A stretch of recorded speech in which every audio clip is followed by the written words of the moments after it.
This is First and 15th. We talk about inspiration, motivation, life-changing moments, and conquering fears. Twice a month, we have amazing guests popping through. So be sure to like, comment, subscribe, and share. Hello, everyone, and welcome back to First and 15th. I'm your host, Carol Bush, and we are here with the Grammy Award-winning Larry Jenkins as our guest for Black Music Month. Yes. And it was so important for me to have you on during this month. So as we go through our little chat, I may ask you about your different accolades because you and y'all's band have been on fire this year, y'all. So stay tuned for like a little bit of a Grammy kind of question during the interview, but it's gonna be coming. Let's go. I'm so glad to have you in person because I had to make sure I connected with this guest in person and not on like Zoom elsewhere. So tell us a little bit about who you are, Larry, and about what you do, and then we'll jump right in. Yes. So I am Larry Jenkins, as was said. I am a professor and a musician, trumpet player, to be more specific, arranger, composer, just like all types of things that goes, with music. So it's a sometimes feels like a laundry list, but it's a focused laundry list. That carry with me in regards to what I do. That's it. Band director, and I have to make sure I say that one too the right way. A band director too, because that and being a professor is part of my day to day. So for sure. Wonderful. So it was so important for me to have you on in June because again, it is Black Music Month. Yes. We are celebrating 50 years of hip hop as well. Yes. Now, let's take it back to how you actually got started with your love of music. When did you realize that you wanted to have a career in music? Wow. So let's take it way back. We go way back. It was a journey for sure. I believe I've been musically inclined at least for pretty much my whole life. I mean, mom even has stories about being in the womb and, hearing a song or hearing music, maybe being in church and it's like a little bit starting some waves going on in her stomach. Yeah, and the way she'll tell it, it'll be every time that, this would happen and I would do this, that type of energy. But, I can remember being really, really young and loving instruments, even being toy instruments, being able to, mimic what I hear on the radio. Those things are just, we're taking in. It was just in you. Yeah, innate. Yeah, innate. It was probably, I would say, more so nature than nurture at that point of like your young life. No question it was. And then from there, I even popped in another story. I remember my mom would tell me, and I vaguely remember saying this too. I remember the moment. I asked her, I said, "Mom, am I crazy?" And she was like, "Oh Lord." Like, why is my son asking that question? Why do you ask that? Why do you ask that? But it was, I told her that I hear music all the time. You know what I mean? And I'm like a young child at this point. So were you maybe in like kindergarten or like preschool age? Like around kindergarten age, you know what I mean? And so at this point, it's already there, even without me knowing per se. It's something with music. And the next big thing, going through elementary school, still love music. I was in the chorus at school and stuff, but it hit when, like, really hit when went to middle. The trajectory just went. It just skyrocketed. Now, why did you choose the trumpet opposed to say the trombone or saxophone or any other instrument out there? Like why the trumpet? It felt right. Okay. It's not even. I don't even think I have a deep answer. Mm-hmm. It's just like I kind of knew. It was that, when another thing with like I'm thinking about being a band class and picking an instrument. The go-to for a lot of folks is always, I want to play drums. That is a really, I almost want to say standard answer for a lot of people when you're asking, some 11-year-olds. Which instrument you want to play? Yes. Symbols. All the energy. But trumpet felt right. It felt right. And I fell in love with it, early. I remember also another moment I was with the school pictures, middle school, when you do your pictures. When the pictures came home, my mom saw it. I took my school picture with my trumpet.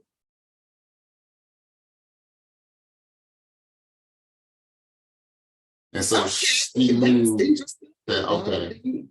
Number one, let you even to your photo instead of being, okay, Larry, right. This is your school photo for the yearbook. Just put your trumpet aside. No, they were really supportive of you. That's okay. I was like 12, so look. Shout out to them for that. If a 12-year-old kid wants to take a picture with an instrument, let them take a picture. Parents, let y'all's kids take a picture with their trumpet, with their other instrument, with anything maybe that interests them. Don't tell them put it down. Let them be who they are and be unique in their school photo. I had my WWE like Undertaker wrestler toy and maybe put that. Something that having the actual trumpet as your photo, that just shows. Okay, so like everyone knows though that photos last a lifetime, whether they're in your mind, like someone's gonna have it somewhere. So like you are locked in at age 12, showing they look I love the trumpet. That was like a driving force in just my life at that point still is. But that was a driving point in my creativity and my development. Then getting into the band in high school. And before that, shout out to Mr. Rail too, who was my middle school band director, because that's one of those things, one of those people who really just pour into you and take you to that next space. You gotta have somebody to guide you to that next space. He did that. And then get to high school at the IC Northam High School in Portsmouth, Virginia. Let's make sure we get it. The IC Northam, Portsmouth, Virginia. That is a legendary high school. So for those of y'all who don't know about Portsmouth, look it up. IC Northam. They have produced so many amazing people, whether they are music, entertainment, sport, and he right here is one of them. Yes, I love Norcom so much, and the experiences I got there. We just found out that the school is older than we thought too. Okay. Amazing. The records, the actual history opposed to like the various buildings, because I know they moved at least maybe twice, maybe 3 times, but the actual name is older than I thought. Like the establishment of the school was older than we thought. Like they found new records. It was like a couple months ago or something. It's insane. But so Norcom has a history of a really good band program, and just the legacy that I had heard about growing up. From family, of course, and the family. Oh my God! So it's one of those things. Like stepping into that was almost surreal at that time to go into that space. But Mr. Thomas Thurgood was my band director, and they really allowed me to blossom and to just grow as a musician, to take my bumps, to learn how to practice, to learn how to get better. I started writing music officially there, like arranging music, and having my music played. The space to do that. But after that too, if they actually let you use your arrangements for the band, and what do you think for you stood out as a student? That showed them that let's give Larry a chance to be more than a trumpet player. Let's let him write, arrange, opposed to just play the actual instrument. Wow. I think there's a couple things to go into that. One was just a hunger and desire, the energy that I was giving off, Okay. you could tell I was locked in. I mean, I love band so much. I remember my first semester, I didn't even make good grades.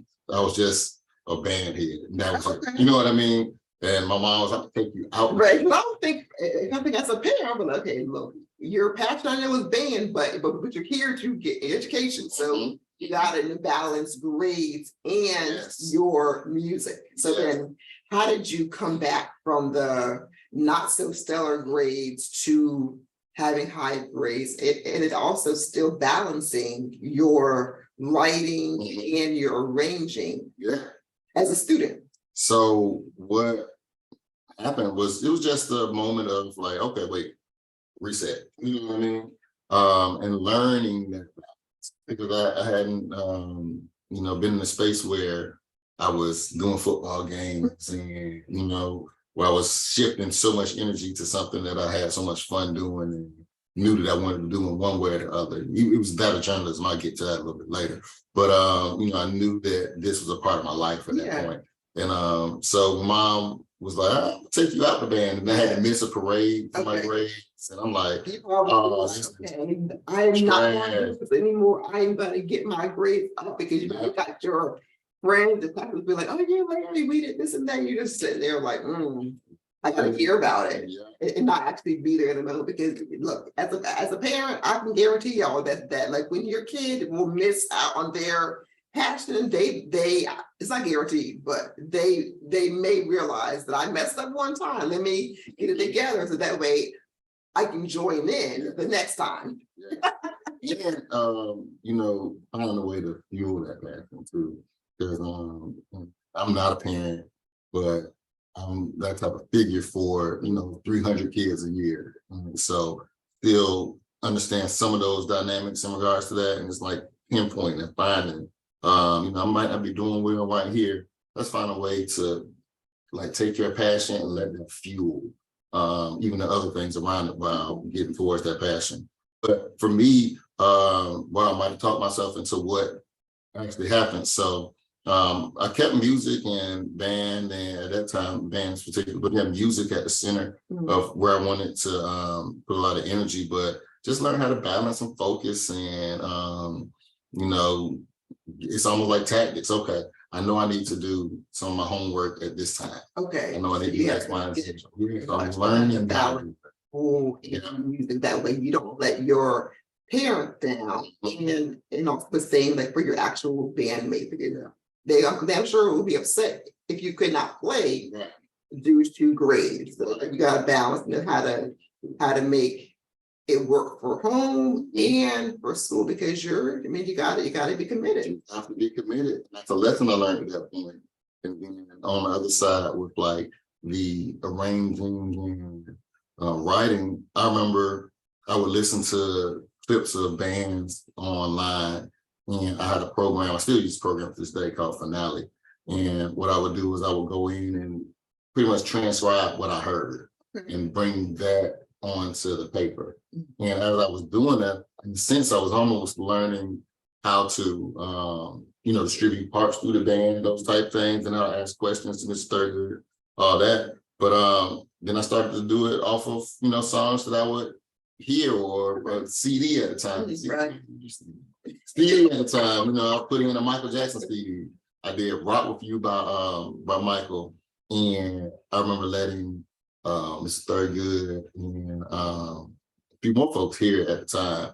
And I saw them look at each other like, this is high school. Okay, high school. You're between maybe ages, maybe like 15, 14, maybe 17, 18 years old. So you're a high school student who these adults now have realized that this young boy at the time has all this talent. Okay, so let's kind of fast forward to when it's time for college. So why did you choose Aristocrats of Band? Y'all see your shirt, right? Yeah. That's a whole story. So that started first in the summer before my senior year. So I guess that's summer 03. Okay. Yeah, summer 03. And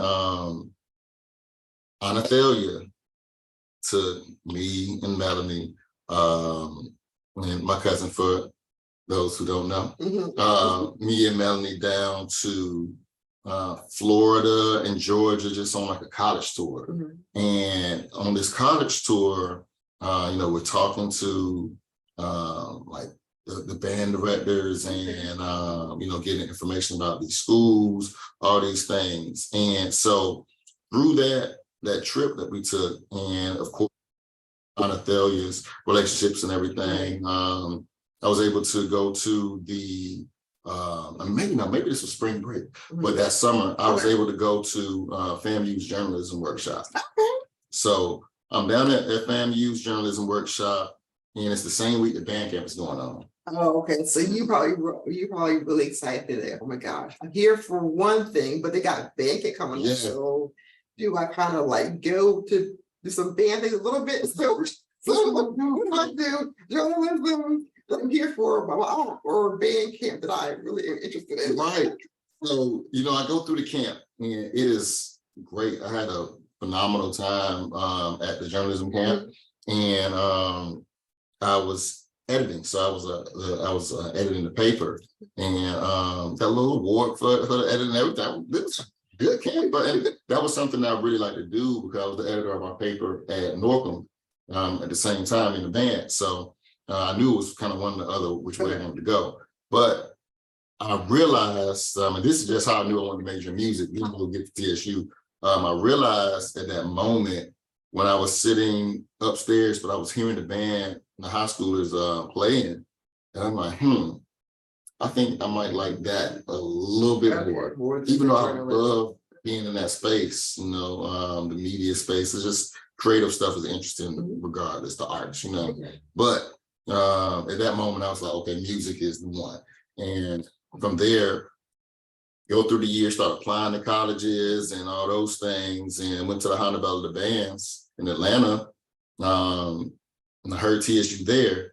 So it was already like, oh man, I never heard TSU in person. Hearing in person was a different thing. Okay. And so we also had a poster in our band room at Norcom. So all these signs, signs like here the sign. We're saying Tennessee State University. Jumping out. Come to me.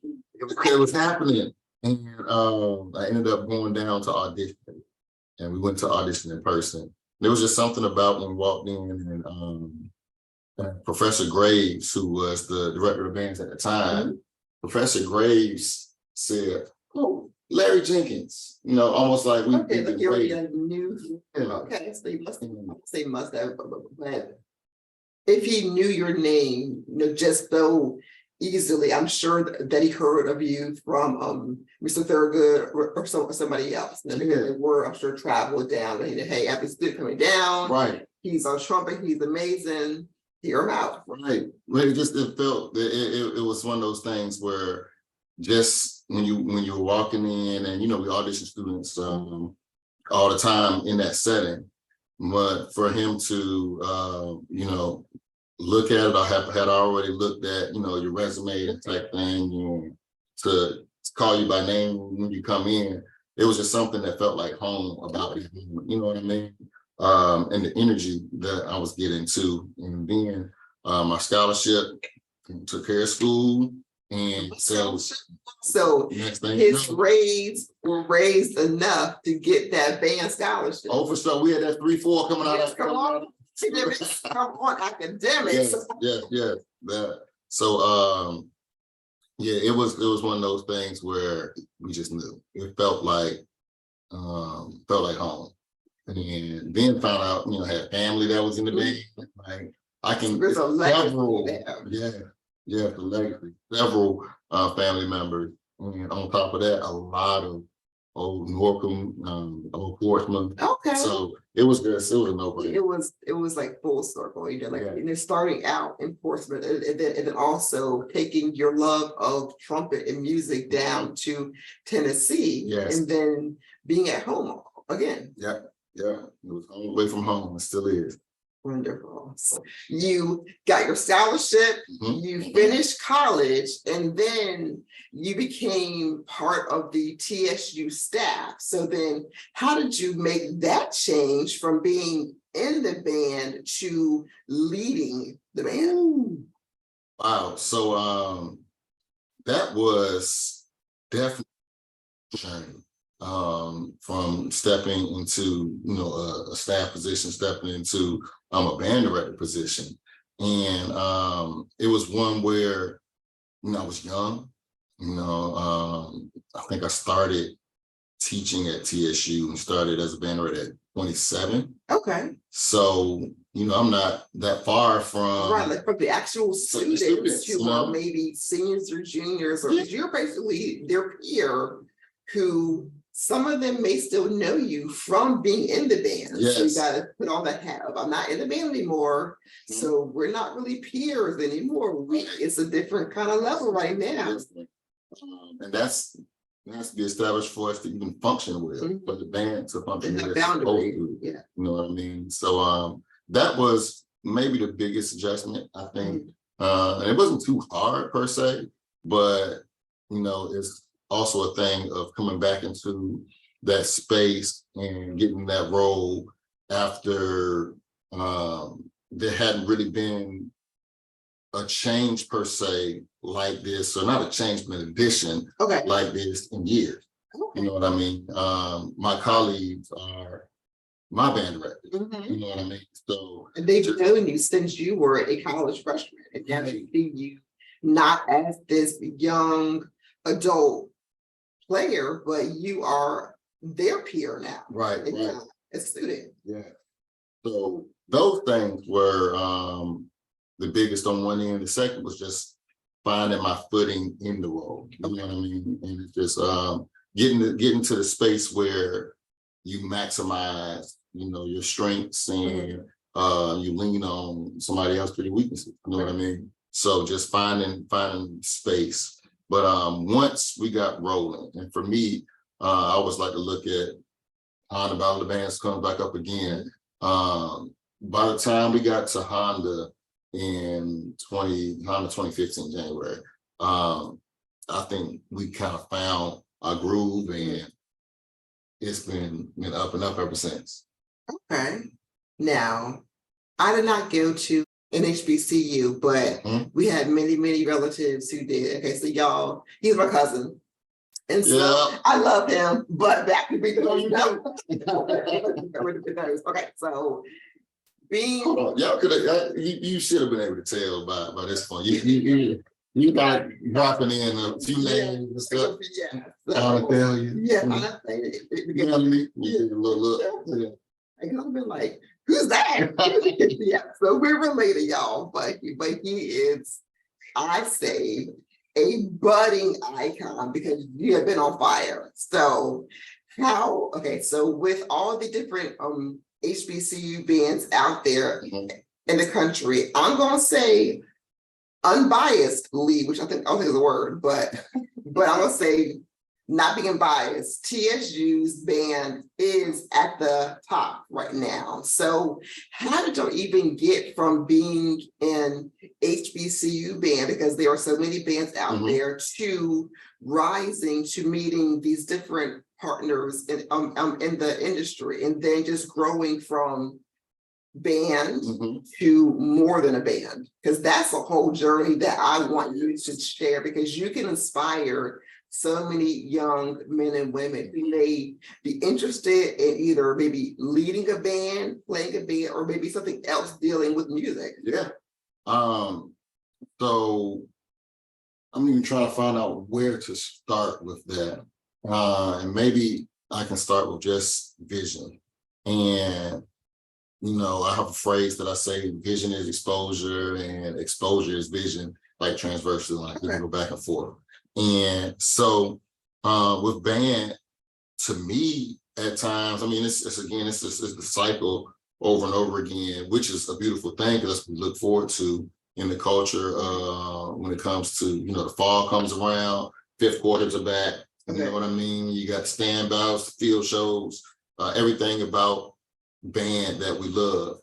But, it's one of those things where, there is more, there's more. And it's not just to meet more, there's more for the students, there's more to explore. And so with us, one of the things about our program too, I think we always kind of sit in that space a little bit because of where we are, being in Nashville. Okay.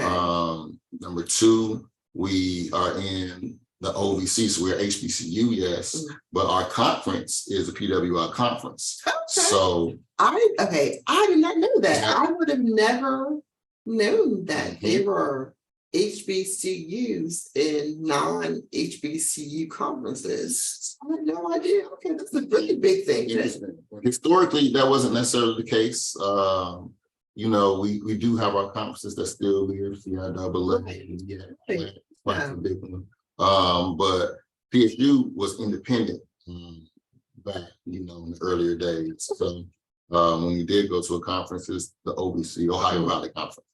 And so with that, it's always nice for us to find other cool things to do too. We'll play our classics and we'll have some HBCUs on the schedule, but you know, just to find some other experiences too. And I think that's helped us to branch out into different spaces over the years, you know. Then you move forward into kind of the now, and my interest, you know, on the personal side is also in the industry space too, in studio, all these things. I love to network and talk, and you know, sometimes ideas flow. And with this one in particular, and this is the album that I'll talk about on this one, titled The Urban Hymnal. It's the album that we won our Grammy. It's an amazing feat, but that started really with a connection right there, because okay, that's humble. This band, TSU, was the first historically Black college or university band to win a Grammy, and so that's major. And so I know that's just one part of who you are, but that has been a catalyst to so many opportunities that have been happening for the band and for you as well. Okay. Yeah. So it is definitely. How do you think? Like, you're being real humble. Yeah. I had to put that out there. It's history. And it is. And, you know, I'll touch on that point before I move on. You know, I got it. So, right now. Right. Yeah. Oh, no, that was a bad, Larry. Let me go ahead and touch on it. And I was like, okay, let's dive into that more.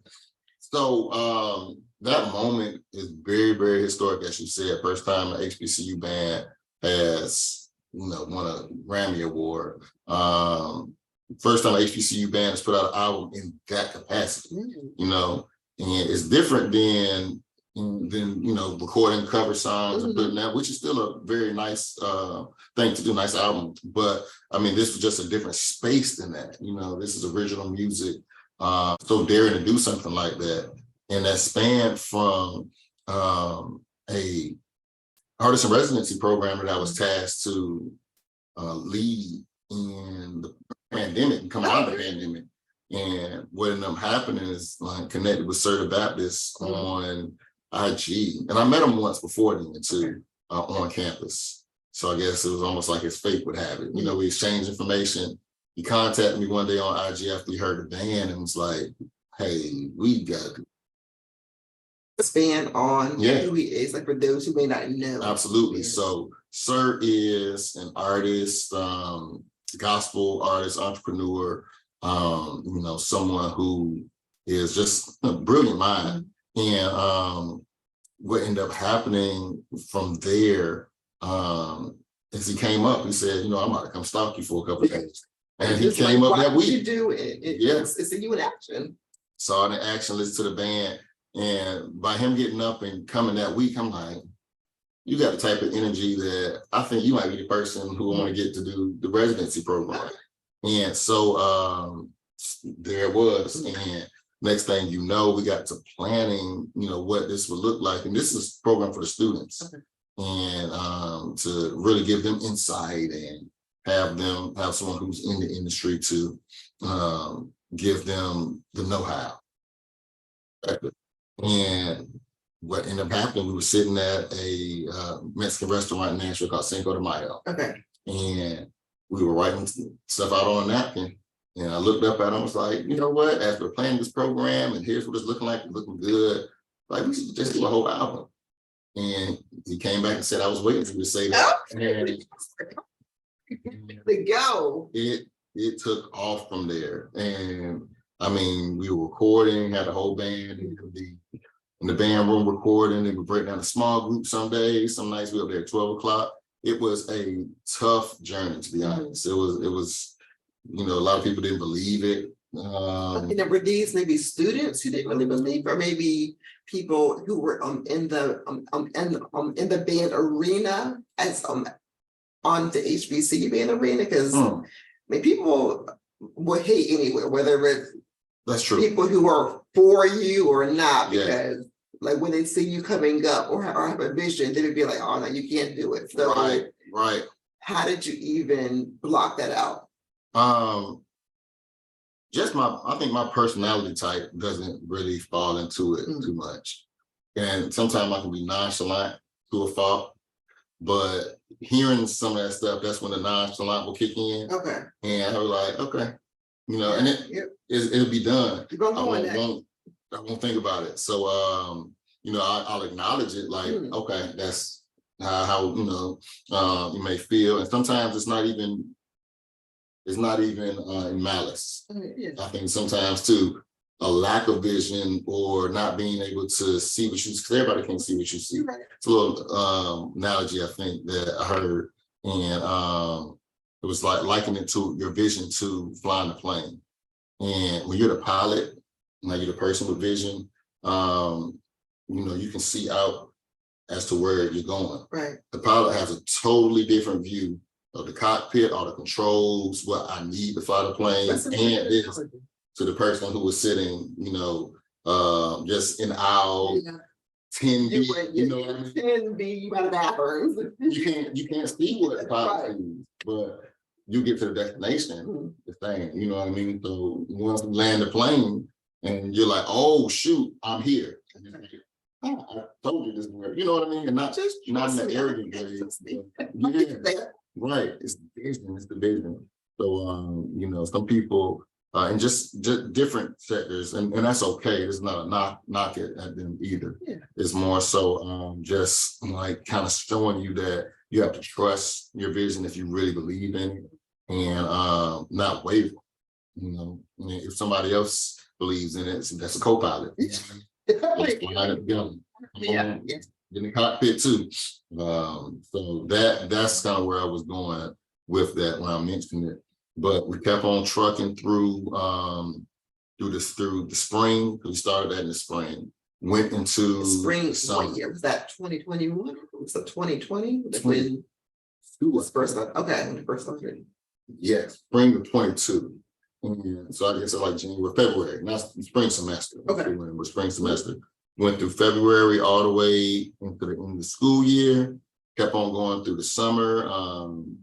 Double A, who is also a producer and an artist, he jumped on board and got on the project. So now we're like a three-headed monster with Sir, Double A, and myself putting like all this together. Double A was also a member of the AOB. So he's an amazing producer, produced a lot in the hip hop space, like in the Young Boy, Kodak Black, #1 plaques, like amazing. That's awesome. But come on, Nashville, come on, this is university. He came on, got on this project with us, which we were blessed to have him. And we were really just pushing. And Sir was bringing in a lot of artists, you know, your Kiera Shears and Donald Lawrence and all these people through his relationships. And he had previously worked and produced for all of them and all their stuff. And it comes back around, and you know, the new students are now just by association jumping into this space too. Okay, now that's something that I would have never even thought about. You know, okay, so I didn't even think that, or even wonder if the same students from the previous semester even came back to then finish the project. So did those students who were still there, I'm sorry, who were seniors, spring 22, if they had graduated, then did they come back and then finish the work as a graduate, or was it just only current students at the time? Not necessarily, because even the way we did it, like there may be some things where it's the whole band playing. Okay. There's some things where it may be a smaller group, or we might have some individuals here to put this there. So once they graduated, for the students who graduated at that time, they didn't have to come back to still be, credited on project, all those things. So very practical. Yeah, as soon as you put something on there, you're on there. So yeah, we got into that next school year, and the students at this point are now playing the music. Like we're playing some of the stuff publicly at this point, like in field shows or that type stuff. And then September, it was September 23rd, I think. But in September, we released the album, which was a big deal. And this was the first time again that now you see a marching band has an album, but not in a traditional way. Right. It's so much bigger. So much Speaking bigger. of that, this band in the school, they even had their own Nike shoe. I tried to get it was sold out in like 2 days. And I was like, can you get the Nike now? I wish I could. My shoes, they were sold out. I mean, to have a whole HBCU theories on Nike footwear. That's amazing. Again, they tried to, but it was just it was just a crazy run, crazy run.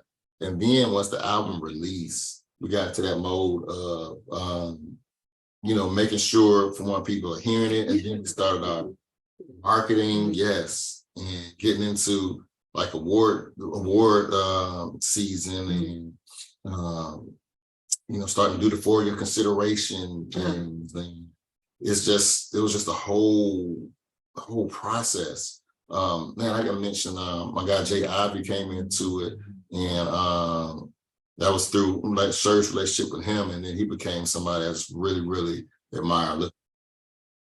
Ivy's a poet, and he was gracious enough to put the band on his album as well, because he contributed to our album. And let the band be a part of his. And Jay Ivy won a Grammy for the best spoken word album. So for now Step Out the Door. I mean, the two different awards. Yes. I understand better now. Oh yeah, no, for sure. And anyway, like that whole push was tedious, but very rewarding. And I can remember the day when